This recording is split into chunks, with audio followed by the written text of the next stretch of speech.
Brother and sister wear the same pair of shoes every day. The little girl runs as fast as she can. She is rushing home to give her brother shoes to wear. He puts on his shoes and gets up to run. Not long ago, the boy had lost his sister's freshly mended shoes, but when he got home he was afraid to tell his mother, because the family was too poor. So poor that they couldn't even afford to pay the rent, and his mother was sick. The boy told his sister, in anguish, he would give her back a pair of shoes. So the sister stared at the nice shoes of others every day, but he wore a pair of sneakers that were too big for him. He had to cower in secret. His sister thought his shoes were too dirty. The two of them cleaned the shoes. They washed them white and hung them up to dry. But at night there was a rainstorm. The brother had to put the shoes away. The next day, the sister continued to wear her undried sneakers to school. After class, she ran home again, because she had to give her brother shoes for school. The boy puts on his shoes and rushes to school, but he was still late. The headmaster caught him every time. One day the sister found her shoes on the feet of a little girl. After class she followed the girl all the way home. Thinking that she had stolen the shoes, she asked her brother to join her, only to find that her father was blind. They were going to sell their goods together. The siblings choose to leave in silence out of pity. At the weekend the boy goes out of town with his father to work part-time, ringing door to door asking if they needed a gardener. All over the streets and alleys, no work was forthcoming. When they were about to return home disappointed, an old man called out to them. At last, they had a job. Looking at the big house, he must be a rich man. The father had done a great job with the garden, and the boy made a friend. At the end of the day, the old man paid them handsomely. The father and son were so happy. The boy said to his father, "Can he buy a pair of shoes for his sister first?" The father said yes, but when he was happy, suddenly the brakes broke down. The bike went downhill fast. It failed and crashed into a tree. The two of them were really disappointed this time. Their hard-earned money was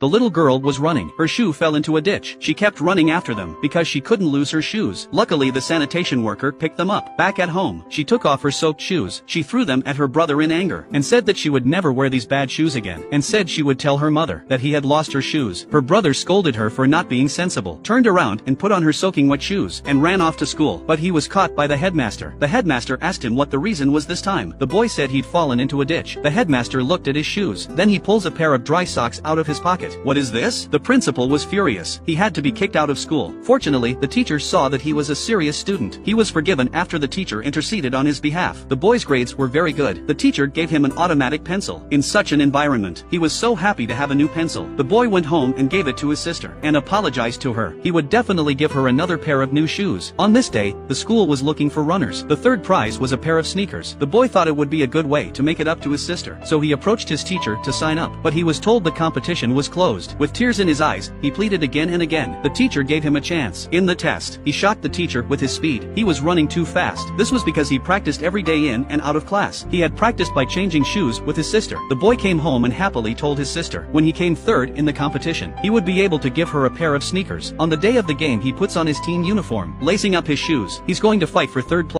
At the word of command, a group of children start at the same time. It's a 5 kilometers race. The little boy is wearing these crappy sneakers. He's going as fast as he can. He can't stop. He wants to finish third. He'll get the sneakers for his sister. As he runs, he passes 1, 2, 3. Then there's no one in front of him. He looks back, slowing down. All he wanted was third place, but then he trips over someone. He falls hard to the ground. He can't give up and gets up and keeps running. His mind is starting to wander. When the boy thinks of his sister, he couldn't care less. He kept his head down and kept going. Finally the boy crosses the finish line. The first thing he asked expectantly was, "Is he in third place?" The teacher tells him he was in first place and he had one, but he cried so loudly. He wanted third place. All he wanted was the shoes. The little boy came home. His sister could tell by the look on his face. He hadn't brought home the sneakers. The boy sits down in dismay. He took off the worn sneakers, and his feet were blistered. At that moment he felt a great deal of guilt towards his sister, although he didn't come third, but his father had bought 2 new pairs of shoes.